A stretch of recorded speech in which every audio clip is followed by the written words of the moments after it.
Hi, and welcome back to Studio Art by Wendy. Today, I'm going to show you how to draw 5 petal flowers.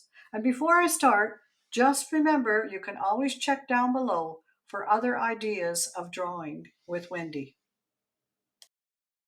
I really enjoyed working on this book and drawing all kinds of different flowers. I like to use flowers to decorate my journals, to make cards to give to people, just to make me feel good. They give you a real sparkle to your day. So let's get started. First of all, you're going to draw a small circle, which is your center, and then a larger circle around it. This one here has about a quarter of an inch for the center, and then maybe another 3/4 of an inch for the circle around it. And then I divided that center into 5 equal spots. Well, sort of equal, not measuring equal. Now I do the petals. And here's an important thing. The petals come out, they touch each other as you go to the next petal. Also, put a little ripple in the leaf, in the petal, sorry, and that will help to give you a more interesting petal as you draw them. So again, starting at the center, go out, touching the side of the previous petal, and then back to the center again. And notice I am turning my book as I do this. It's much easier to make interesting petals if you do that. And don't worry if every petal is not perfect. As you can see, I didn't have quite enough room to go back. All of those little things help to make each flower a little bit different. Fill in your center, and there you are. Now add some little lines. These lines are directional lines that give the petals a little bit of shape. So you want to start from the center and move out to do them. Again, move your book around as you do that so that you can add those little marks and they are going to make sense and they'll look interesting. I like to have at least 2 flowers grouped together, and so I'm going to overlap my circles here to draw the second one. Now, let's have a look at a flower that's not directly face on.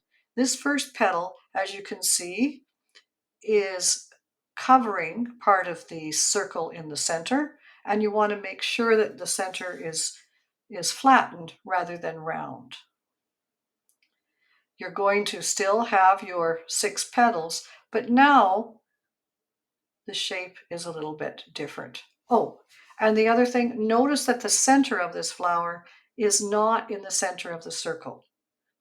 The farthest area, or the biggest area, is above where the flower is open, and the bottom, where it's kind of flattened, is shorter, or the center is closer to that edge. Again, you're going to put your directional lines in to give that sense of direction for the petals, and it adds a little bit more of interest to them.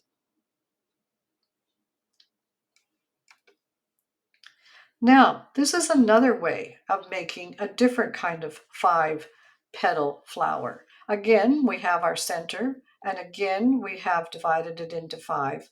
But now the petals start inside of our markings, and they do not touch until they get almost out to the edge. So you can see my little 5 marks to separate the center, and each of those petals is inside of those little marks, and they only touch when they come out to the edge. And they don't have to touch there either. Just thought I'd do a little fold over on that one. So you have a lot of spaces between the petals, and it gives you an entirely different look to the flower. Again, you're going to put in those little directional lines, and it's a smaller space, so I find 2 is a better idea. Now here's another little 5-petal flower, and now this is a tiny little one, and never underestimate the power of these tiny ones. Little centers, 5 petals out to the side, cute little things. They add a little variety to your arrangement. Now, a 4th kind of flower. This one is, again, I think, a cute little one. Now the center is very big and the petals are much smaller. Again, only 5 petals. Put some highlights around your center and add your 3 little directional lines to give the petals some depth and interest. Great way to add a little bit of interest to your bouquet. So I hope you enjoyed making and drawing these 5 petal flowers. I will be adding some new videos with some ideas for leaves and other kind of flowers that are just as easy to put together. Wendy teaches outdoor sketching classes in the summer, and she teaches in her studio and online throughout the year. Wendy produces original work in pencil and in watercolor. She completes commission work, particularly pet portraits, and produces cards and prints from some of her work.